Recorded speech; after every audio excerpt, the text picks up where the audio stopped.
Thank you very much, Adrian. I would like to invite our very vibrant member of the group, Leanne Abdulla.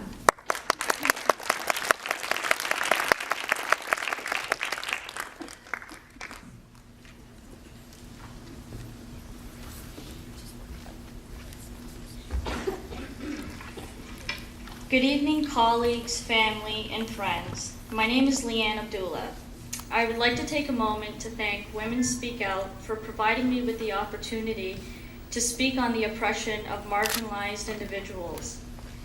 As a registered social service worker and visible minority, I am familiar with the oppression that marginalized individuals face on a daily basis. What makes matters worse, not only do I face the oppression of being a visible minority, but I'm also a survivor of traumatic emotional and mental abuse and violence. In addition, I tenaciously strive to live with the diagnosis of depression and post-traumatic stress disorder.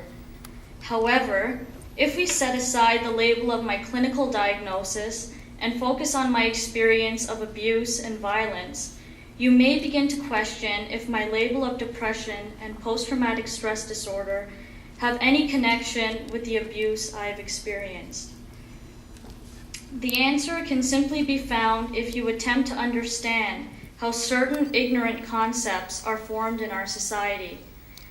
When we picture a white, straight, well-dressed, able-bodied man, thoughts of power, intelligence, dominance, and supremacy automatically come to mind.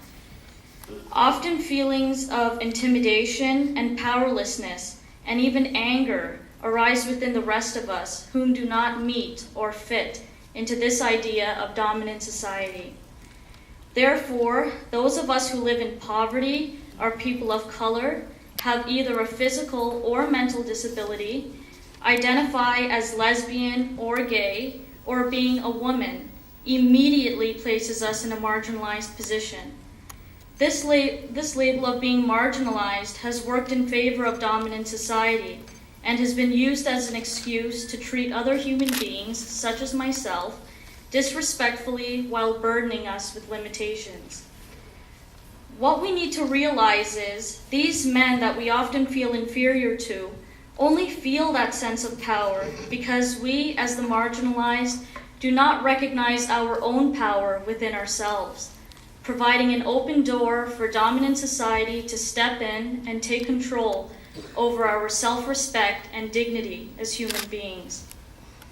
By observing the tragedies that surround us daily, we are constantly reminded of the abuse of power these individuals inflict on the marginalized in our society. Whether it be the cutback of life-depending services, the increase of transportation fares, white supremacists vandalizing police cars with KKK slurs, female RCMP officers being sexually assaulted by their superiors, or youths committing suicide due to constant harassment because of their sexual orientation. This ideal restrictive mentality of mainstream society has brainwashed the rest of us into thinking this type of oppression is normal and is therefore acceptable. However, we need to realize the type of people that form this type of ideology. They are coming from people that simply cannot relate to the severe challenges that others outside of their box face on a daily basis. They simply ignore the fact that other individuals were not born with the same privilege as they were due to their skin color or gender. Is this to say that we, the other people, do not possess the skills and ability to contribute to society in a constructive way? Or are we not worthy of gaining self-respect and dignity as a human being? These are the questions all of us need to ask ourselves. According to Manfred Max Neef, the developer of the human scale development, every human being has a fundamental need of subsistence, protection, affection, understanding, participation, leisure, creation, identity, and freedom, despite race, age, ability, social class, sexual orientation, or gender. What we often fail to realize is the traumatic effect that our belittling remarks can cause on those who are different than ourselves. It is a known fact that mental health issues develop not only genetically, but also through stressful situations during childhood, school, work, or in any environment where individuals have lived with injustice. It is time for us as a society to realize the power of our voices and fight for those who do not have the opportunity for their voice to be heard. Let us set aside our fear of the unknown and make the attempt to see our potential and similarities in each other, rather than focusing on our differences. Practicing this mentality will not only help us to refrain from competing with each other for recognition, but also carries the power to preserve the mental and emotional well-being of another human being. When the power of love is greater than the love of power, the world will know peace. Thank you.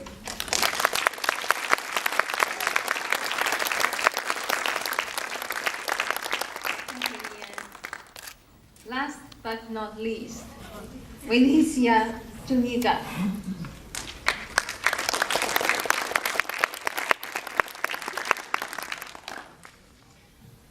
Hello everyone, I am Venecia Zuniga.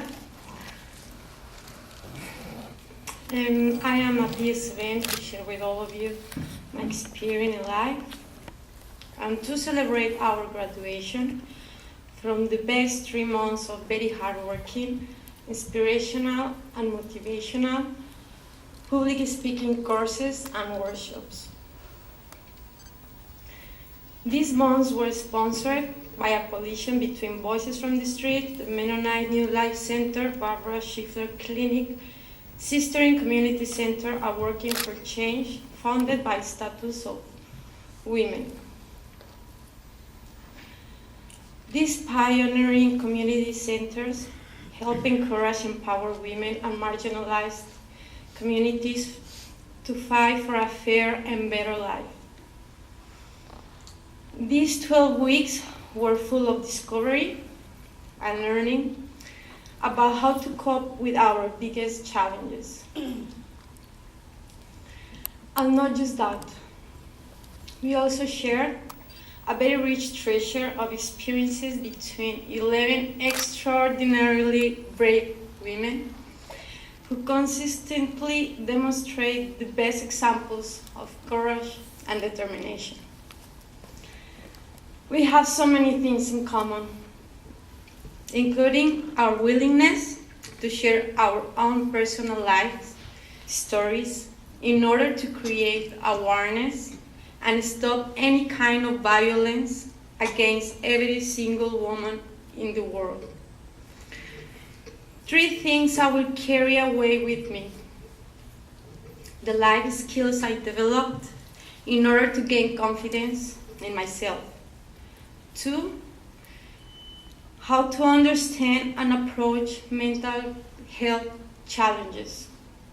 And the most important thing that I learned from these last 3 months is how important it is to listen to the others with an open mind. Honestly, in my life, I have lived a little bit of every story you heard tonight, and knowing this strengthens me. I wrote something about me that I would like to share with all of you. And because I sympathize with all the occupiers in the world, and as we are occupying council chambers this evening, I will ask you all to help me with reading this, using the human microphone, also known as the people's microphones. The speaker begins with mic check, and the audience reply, mic check, and mic check. Mic check. Great. Hello, Venice. Hello, Venice. Who are you? Who are you? I am a woman. I am a woman. I am a new immigrant. I am a new immigrant. I am a youth. I am a youth. I am a chef. I am a chef. I am a violence survivor. I am a violence survivor. I am a student. I am a student. I am a hardworking person. I am a hardworking person. I am a sister. a sister. I am a daughter. I am a daughter. I am a friend. I am a friend. I am a taxpayer. I am a taxpayer. I am a non-status person. I am a non-status person. I live with so many labels.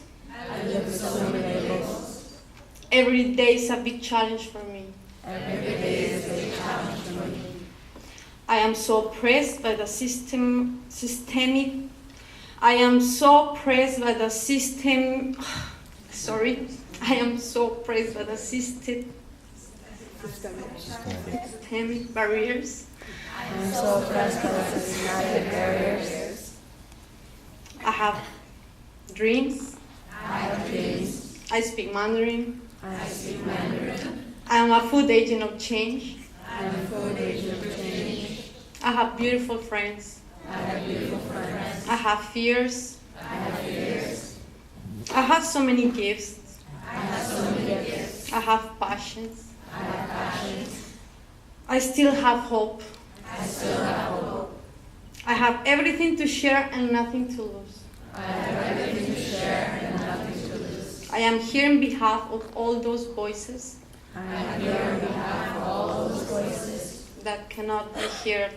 that cannot be heard.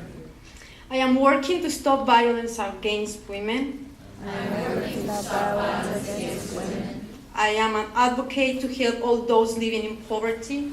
I am an advocate to help those living in poverty.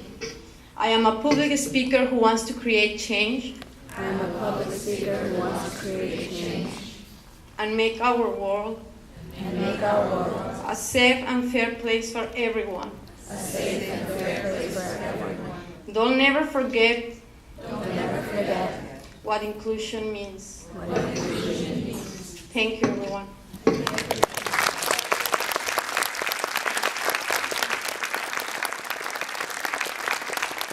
Mic check. Thank you, Venice.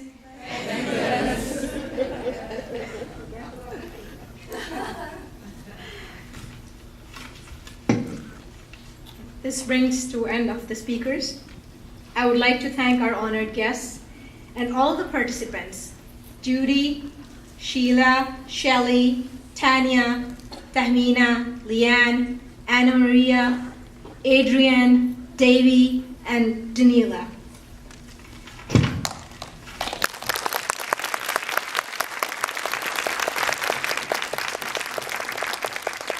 I would like to thank you for your courage to speak tonight. Our guest speaker, Linda Chamberlain, for her precious time, and Councillor Mihevik for giving us the honor of his presence. And of course, a big thanks to Pat Capone and Michael Creek for guiding us at every step of our way. And our EDs, Joyce Brown and Becky McFarland, who I don't see right now, of Working for Change. They were a part of envisioning a project like this. And last but not least, all the staff at Working for Change. Thank you very much.